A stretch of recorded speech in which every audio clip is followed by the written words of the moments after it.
से एक नगर पालिका का चुनाव है और जिस तरीके से बीजेपी के सारा मंत्रिमंडल, विधायक वगैरह सारा डेरा डाले हुए हैं, इससे आप अंदाजा लगा सकते हो कि वहां बीजेपी के खेमे में खलबली मची हुई है और उनको हार सामने दिखाई दे।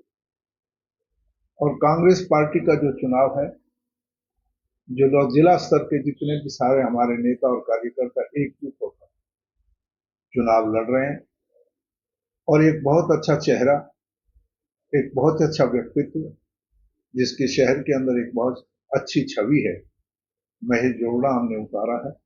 कांग्रेस पार्टी ने उसको समर्थन दिया है और जिस तरीके का रुझान मैं पिछले 2 या 3 दिनों में लगातार शहर के अंदर निजी तौर पे 36 बिरादरी के लोगों से संपर्क किया है, उससे मुझे एहसास और यकीन है कि महेश जोगड़ा बहुत अच्छे कंफर्टेबल मार्जिन से चुनाव जीतेगा। सबसे मंत्री आए थे, उन्होंने कांग्रेस पे सीधा प्रहार किया है कि विधायक जो है वो विधानसभा में कोई मुद्दा रख नहीं पाए, अब यहाँ पे विकास करवाने की बात कर रहे हैं।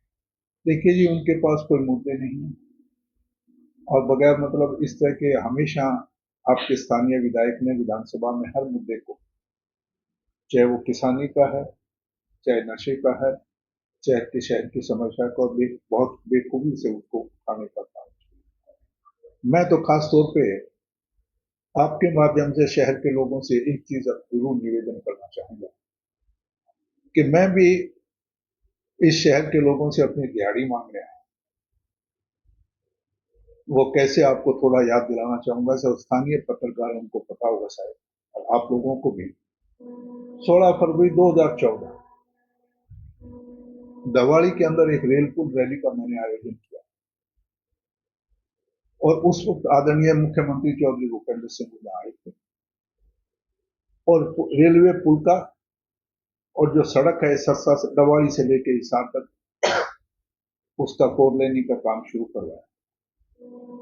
उस रैली के लिए, कामयाबी के लिए मैंने भी सारे जिले का दौरा किया था और उस वक्त मैं कालामाली भी आया था, लोगों से न्योता देने के आया था कि आपकी वहां।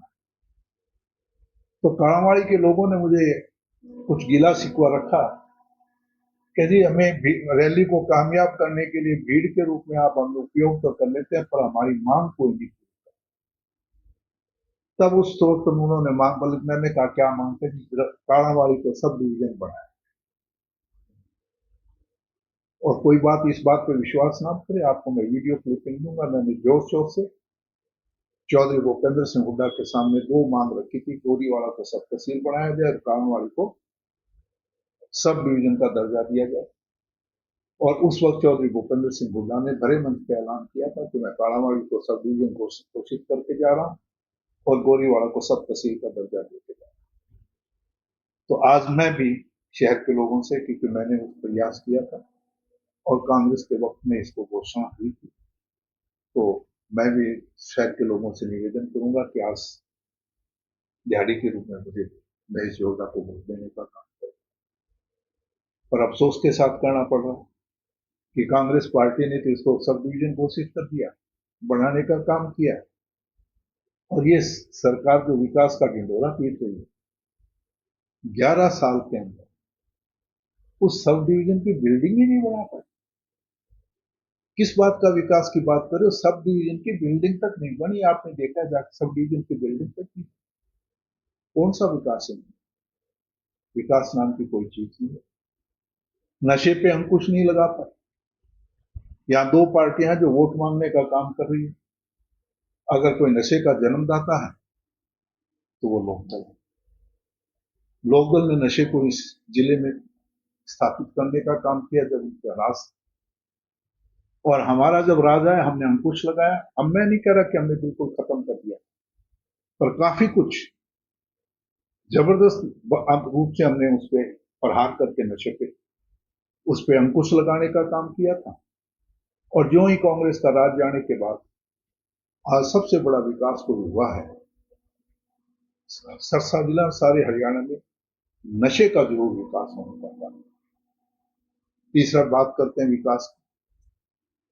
बिजली, आपके सामने जो कट लग रहे हैं, उस बात को छोड़ो पर 30% का रेट बढ़ाने का काम किया।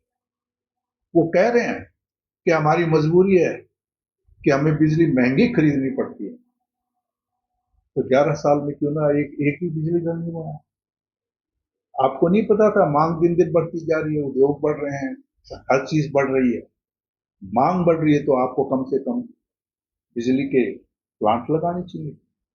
जहां कांग्रेस ने 10 साल के अंदर 24,000 करोड़ रुपया खर्च किया, 4 बिजली के प्लांट लगाए, और 5वां जो परमाणु बिजली घर है, सरदार मनमोहन सिंह जी ने नींव पत्थर रखा, जो प्रोसेस में 2027 या 28 में बिजली देने का काम करेंगे।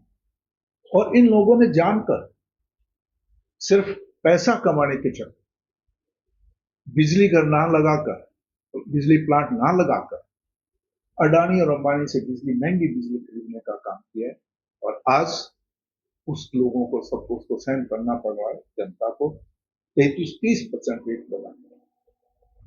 मानता हूं ये सवाल स्थानीय मुद्दों का है, पर इन मुद्दों को भी हमें मद्देनजर रख के जनता को वोट डालना पड़ेगा कि ये हर चुनाव सरकार को दस्तक देता है। अगर ये चुनाव में